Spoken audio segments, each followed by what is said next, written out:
Hello my dear student. आज मैं cost accounting के बहुत ही महत्वपूर्ण टॉपिक कॉस्ट शीट आपको पढ़ाने जा रहा हूँ। इसको हिंदी में लागत पत्रक के नाम से हम लोग जानते हैं। इस कॉस्ट शीट के माध्यम से कोई भी मैन्युफैक्चरर निर्माता इस चीज़ की जानकारी प्राप्त करता है कि उसकी स्टेज वाइज जो कॉस्ट है वो किस प्रकार से आ रही है और पर यूनिट लागत कितनी है, इसके माध्यम से वो ज्ञात करता है। इसका एक निश्चित फॉर्मेट है जो मैं आपको यहाँ पर यूट्यूब लेक्चर के माध्यम से समझा रहा हूँ। सबसे पहले हम इस फॉर्मेट को बनाते हैं, पर्टिकुलर, टोटल कॉस्ट और कॉस्ट पर यूनिट। यहाँ पर क्वेश्चन में इंफॉर्मेशन दी होंगी, उन इंफॉर्मेशन को सभी को इसी सीक्वेंस में आपको पेपर में सेट करना है। सबसे पहले लिखते हैं opening stock of raw material, add कर देंगे इसमें जो रॉ मटेरियल की परचेज हुई है वो, और परचेज के दौरान जितना भी कैरिज दिया गया है यानी कि कैरिज इनवर्ड को प्लस कर देंगे, और इसके बाद इसमें से लेस करेंगे closing stock of raw material. ये सब कैलकुलेशन करने के बाद जो हमारे सामने आती है उसको कहते हैं रॉ मटेरियल कंज्यूम्ड, यानी कि जो मैन्युफैक्चरर ने प्रोडक्शन किया है उसमें रॉ मटेरियल कितना प्रयोग किया गया है, कितना यूज हुआ है, उसकी वैल्यू आ जाती है ये। इसके बाद इसमें हम डायरेक्ट एक्सपेंसेस प्लस करते हैं, जैसे डायरेक्ट वेजेस और direct expenses. Raw material consumed में इन दोनों को प्लस करने के बाद ये हमारी आती है प्राइम कॉस्ट, जिसको हम मूल लागत के नाम से भी जानते हैं। इसके बाद हम इसमें प्लस करेंगे वो सारे खर्चे जो कि फैक्ट्री में प्रोडक्शन के दौरान किए जाते हैं, जैसे factory rent, factory light, factory power, factory का मशीनों का डेप्रिसिएशन। ठीक है, वो सारे खर्चे जो फैक्ट्री में हुए हैं यानी कि उनको हम factory on cost, factory overhead के नाम से जानते हैं। इसको हम वर्क्स ऑन कॉस्ट भी लिख सकते हैं। वर्क्स ऑन कॉस्ट को प्राइम कॉस्ट में प्लस करने के बाद कभी कभी क्वेश्चन में वो माल दिया हुआ होगा जिन पे प्रोसेस चल रही है, उसको हम वर्क इन प्रोग्रेस कहते हैं। यदि वर्क इन प्रोग्रेस का ओपनिंग स्टॉक क्वेश्चन में गिवन है तो इसको प्लस करें, और closing stock work in progress का गिवन है तो उसको माइनस करेंगे।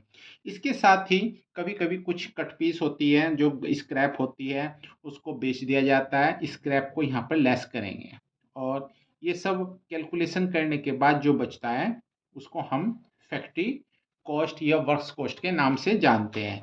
ये स्टूडेंट ये जरूर बात को ध्यान रखें, यदि आपने यहाँ पे फैक्ट्री ऑन कॉस्ट लिखा है तो यहाँ पे लिखेंगे फैक्ट्री कॉस्ट, और यदि वर्क्स ऑन कॉस्ट लिखा है तो यहाँ पे वर्क्स कॉस्ट लिखें।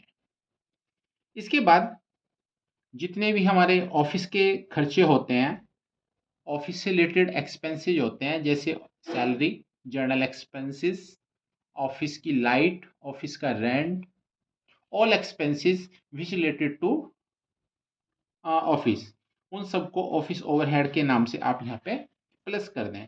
तो इसके बाद जो आता है इसको हम कॉस्ट ऑफ प्रोडक्शन के नाम से जानते हैं, यानी कि उत्पादन की लागत के नाम से जानते हैं।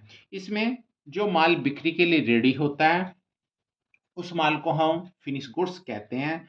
यदि opening stock of finish goods question में गिवन है उसको प्लस करें, closing stock of finish goods given है उसको माइनस करें। इसके बाद जो यहाँ वैल्यू हमारे पास आती है उसको कहते हैं कॉस्ट ऑफ गुड्स सोल्ड। इसके बाद क्वेश्चन में जो हमारे सेलिंग और डिस्ट्रीब्यूशन ओवरहेड है वो दिए हुए होंगे। सेलिंग एक्सपेंसेस उन एक्सपेंसेस को कहते हैं जो कि सेल्स से रिलेटेड होते हैं, जैसे कमीशन वगैरह, और इसके बाद डिस्ट्रीब्यूशन ओवरहेड जो कि डिलीवरीज चार्जेस होते हैं एक तरीके से, उनको यहाँ पर प्लस कर दें कॉस्ट ऑफ गुड्स सोल्ड में। इसके बाद जो आता है उसको कॉस्ट ऑफ सेल्स के नाम से हम जानते हैं। डियर स्टूडेंट्स, इसके बाद क्वेश्चन में कभी कभी प्रॉफिट दिया हुआ होता है तो प्रॉफिट को कॉस्ट ऑफ सेल्स में जो प्लस कर दें, ये हमारा सेलिंग प्राइस आ जाएगा या सेल्स आ जाएगी। इसको यहाँ पर सेल्स भी कह सकते हैं। यदि क्वेश्चन में सेल्स गिवन है तो उसमें से कॉस्ट ऑफ सेल्स लेस कर दें तो प्रॉफिट आ जाएगा। इसके बाद कोई भी मैन्युफैक्चरर हो वो ये जानना चाहता है कि पर यूनिट जो प्रोडक्शन किया जा रहा है उसकी कॉस्ट कितनी है स्टेज वाइज। तो अब हम उसको कैसे कैलकुलेट करते हैं वो मैं आपको सिखा रहा हूँ। सबसे पहले यहाँ पर आउटपुट लिखेंगे।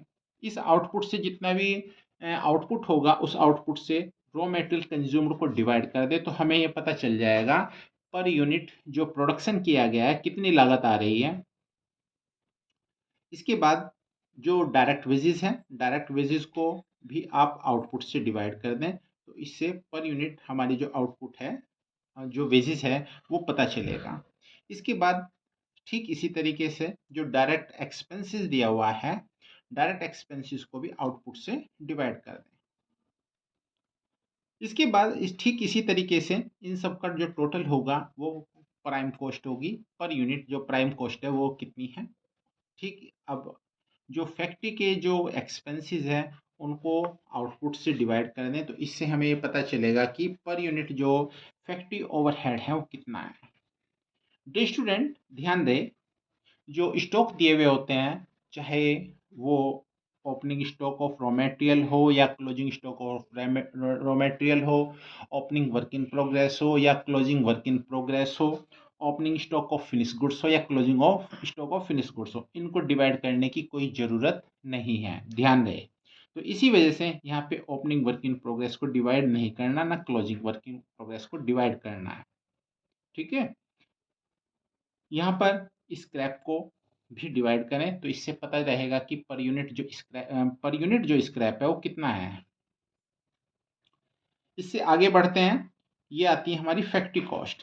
फैक्ट्री कॉस्ट यानी कि फैक्ट्री में से निकलने के बाद पर यूनिट की जो कॉस्ट है वो कितनी है, इसको भी आप जो है आउटपुट से डिवाइड कर दें जितना भी आउटपुट होगा।